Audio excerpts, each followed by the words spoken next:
Hi friends, അപ്പോൾ ഇന്ന് easy ആയിട്ടൊരു ബീഫ് റോസ്റ്റ് ഉണ്ടാക്കുന്നത് എങ്ങനെയാണെന്ന് നോക്കിയാലോ.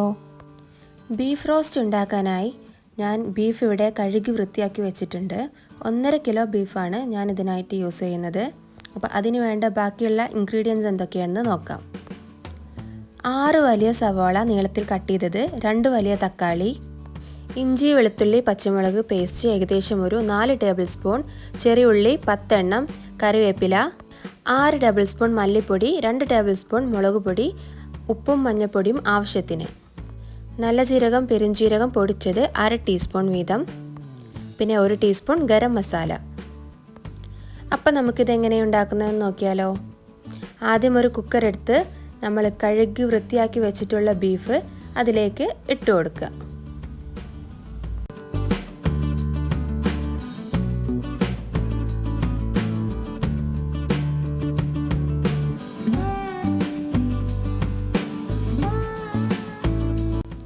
പിന്നെ വേണ്ടത് നമ്മൾ അരിഞ്ഞു വെച്ച സവാളയിൽ നിന്ന് പകുതി ഈ ബീഫ് വേവിക്കുന്നതിലേക്ക് ഇട്ട് കൊടുക്കുക. ബാക്കി നമുക്ക് മസാല ഉണ്ടാക്കാനായിട്ട് മാറ്റി വയ്ക്കാം. അതുപോലെ തന്നെ ചെറിയുള്ളി അരിഞ്ഞത് പകുതി ഇതിലേക്ക് ഇട്ട് കൊടുക്കുക. ഇഞ്ചി വെളുത്തുള്ളി പച്ചമുളകിൻ്റെ പേസ്റ്റ് ഒരു 2 ടേബിൾ സ്പൂണോളം ഇതിലേക്ക് നമുക്ക് ഇട്ട് കൊടുക്കാം. അടുത്തതായി തക്കാളി അരിഞ്ഞു വെച്ചത് പകുതി ഇതിലേക്ക് ഇട്ട് കൊടുക്കാം.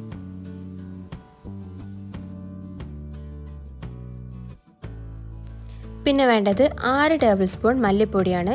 6 ടേബിൾ സ്പൂൺ മല്ലിപ്പൊടി ഇതിലേക്ക് ഇട്ട് കൊടുക്കാം. മുളക് പൊടി, മഞ്ഞൾപ്പൊടി, ഉപ്പ്,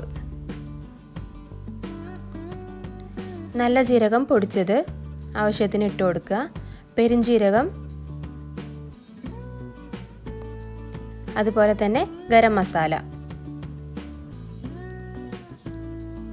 പിന്നെ നമുക്കിതിലേക്ക് ആഡ് ചെയ്യേണ്ടത് കറിവേപ്പിലയാണ്.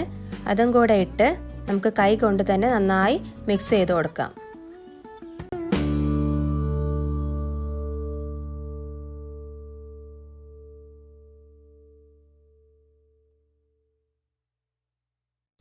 ഇനി ഇതിലേക്ക് ആവശ്യത്തിനായിട്ടുള്ള വെള്ളം ഒഴിച്ചു കൊടുക്കാം.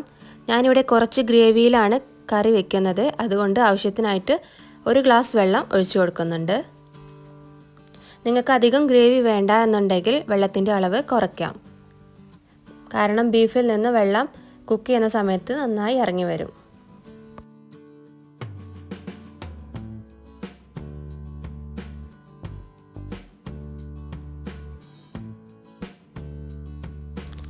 ഇനി കുക്കർ അടച്ച് ആദ്യം ഹൈ ഫ്ലെയിമിൽ 5 വിസിൽ വരുന്നത് വരെ ഒന്ന് വേവിച്ചെടുക്കാം. അതിനുശേഷം ലോ ടു മീഡിയം ഫ്ലെയിമിലിട്ട് 4 വിസിൽ വരുന്നത് വരെ ഒന്നുകൂടെ വേവിച്ചെടുക്കാം. ആ സമയം നമുക്കതിനുള്ള മസാല തയ്യാറാക്കാം. അതിനായി ഒരു പാത്രം അടുപ്പിൽ വെച്ച് ആവശ്യത്തിനായിട്ടുള്ള വെളിച്ചെണ്ണ ഒഴിച്ചു കൊടുക്കാം. എണ്ണ ചൂടായി കഴിഞ്ഞാൽ നമുക്ക് കുറച്ച് ഉലുവ അതിലേക്കിട്ട് ഒന്ന് പൊട്ടിച്ചു കൊടുക്കാം. ഉലുവ പൊട്ടി വന്നതിന് ശേഷം നേരത്തെ തയ്യാറാക്കി വെച്ച ജിഞ്ചർ ഗാർലിക് പേസ്റ്റിൻ്റെ ബാക്കി 2 സ്പൂൺ കൂടെ ഇതിലേക്ക് ആഡ് ചെയ്ത് കൊടുക്കാം. അത് നന്നായി മൂത്ത് വരുന്നത് വരെ ഒന്ന് നമുക്ക് ഇളക്കി കൊടുക്കാം. ഇനി നമുക്കിതിലേക്ക് ആഡ് ചെയ്യാനുള്ളത് സവാളയാണ്. നേരത്തെ തന്നെ കട്ട് ചെയ്ത് വെച്ച സവാള ബാക്കി നമ്മൾ മസാലയ്ക്കായിട്ട് മാറ്റി വെച്ചിട്ടുണ്ടായിരുന്നു. അത് ഈ സമയത്ത് ആഡ് ചെയ്ത് കൊടുക്കാം.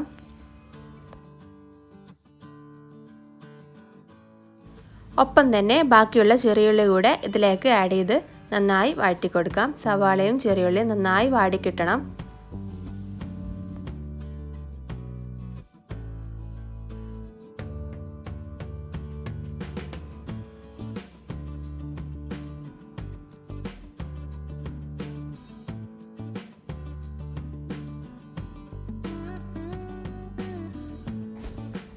ഇപ്പോൾ ഇതാ ഉള്ളിയൊക്കെ നന്നായി വഴണ്ട് വന്നിട്ടുണ്ട്. ഇനി നമുക്ക് നേരത്തെ മാറ്റി വെച്ച തക്കാളി ഇതിലേക്ക് ഇട്ട് കൊടുക്കാം.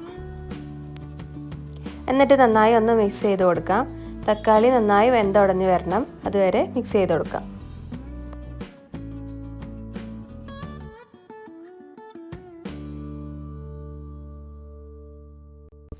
ഇനി നമുക്ക് മസാലപ്പൊടികളൊക്കെ ചേർത്ത് കൊടുക്കാം. ആദ്യം മല്ലിപ്പൊടി 6 ടേബിൾ സ്പൂൺ,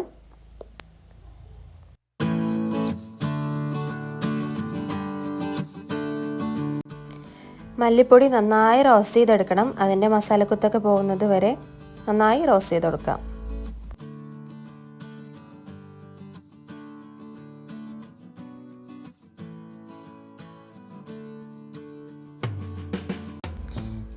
അടുത്തതായി 1 ടേബിൾ സ്പൂൺ മുളക് പൊടി, മഞ്ഞൾപ്പൊടിയും ഉപ്പും ആവശ്യത്തിന് ചേർത്ത് കൊടുക്കുക.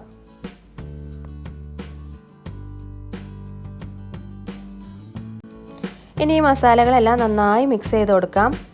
ആവശ്യമെങ്കിൽ കുറച്ച് വെള്ളം കൂടെ ചേർത്ത് മിക്സ് ചെയ്ത് കൊടുക്കാം. ഇനി ഇതിലേക്ക് ചേർത്ത് കൊടുക്കേണ്ടത് പെരിഞ്ജീരകം, നല്ല ജീരകം പൊടിച്ചതാണ്. അതും 1/4 ടീസ്പൂൺ വീതം ചേർത്ത് കൊടുക്കുക.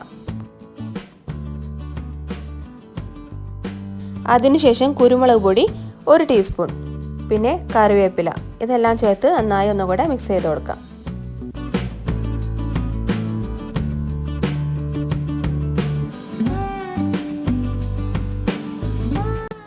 ഇപ്പോൾ നമ്മുടെ മസാല ഒക്കെ തയ്യാറായിട്ടുണ്ട്. ഇനി നമുക്ക് നേരത്തെ വേവിച്ച് വെച്ച ബീഫ് എന്തായെന്ന് നോക്കാം.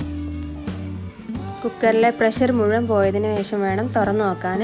ബീഫൊക്കെ നന്നായി വെന്തിട്ടുണ്ട്. ഇനി നമുക്ക് ഈ ബീഫ് തയ്യാറാക്കി വെച്ച മസാലയിലോട്ട് കുറേശ്ശെ ഇട്ട് കൊടുക്കാം.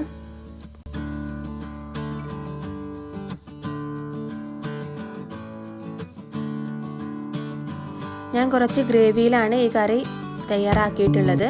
നിങ്ങൾക്ക് വേണമെങ്കിൽ വെള്ളത്തിൻ്റെ അളവ് കുറയ്ക്കാം. ഇനി ഇതിലേക്ക് അവസാനമായി ഗരം മസാല പൊടിച്ചത് കുറച്ച് ചേർത്ത് കൊടുക്കാം.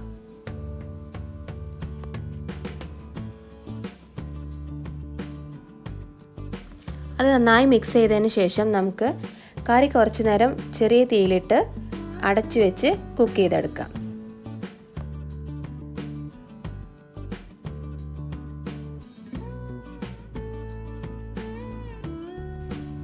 ഇപ്പോൾ ഇതാ നമ്മുടെ കറിയൊക്കെ റെഡി ആയിട്ടുണ്ട്.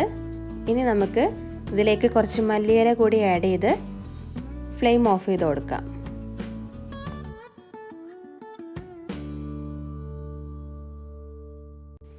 അപ്പോൾ വളരെ സിമ്പിളായ ഈസിയായ ബീഫ് റോസ്റ്റ് റെസിപ്പി ഇവിടെ റെഡിയാണ്. ഇനി നമുക്ക് ഇതൊരു സെർവിങ് ട്രേയിലോട്ട് മാറ്റി കൊടുക്കാം.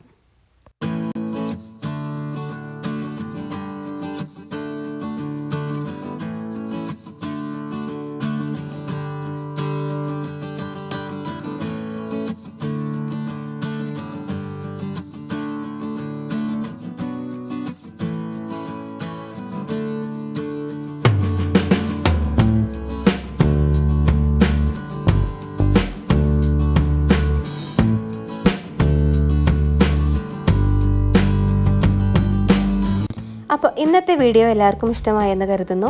ഇഷ്ടപ്പെട്ടാൽ ലൈക്ക് ചെയ്യാനും ഷെയർ ചെയ്യാനും ചാനൽ സബ്സ്ക്രൈബ് ചെയ്യാനും മറക്കരുത്. നിങ്ങളുടെ ഫീഡ്ബാക്സൊക്കെ കമൻറ്റ് ബോക്സിൽ അറിയിക്കാനും മറക്കരുത്. അപ്പോൾ ഇതുപോലെയുള്ള കിടിലൻ റെസിപ്പിയായിട്ട് കാണുന്നത് വരെ സ്റ്റേ ട്യൂൺ. ബൈ.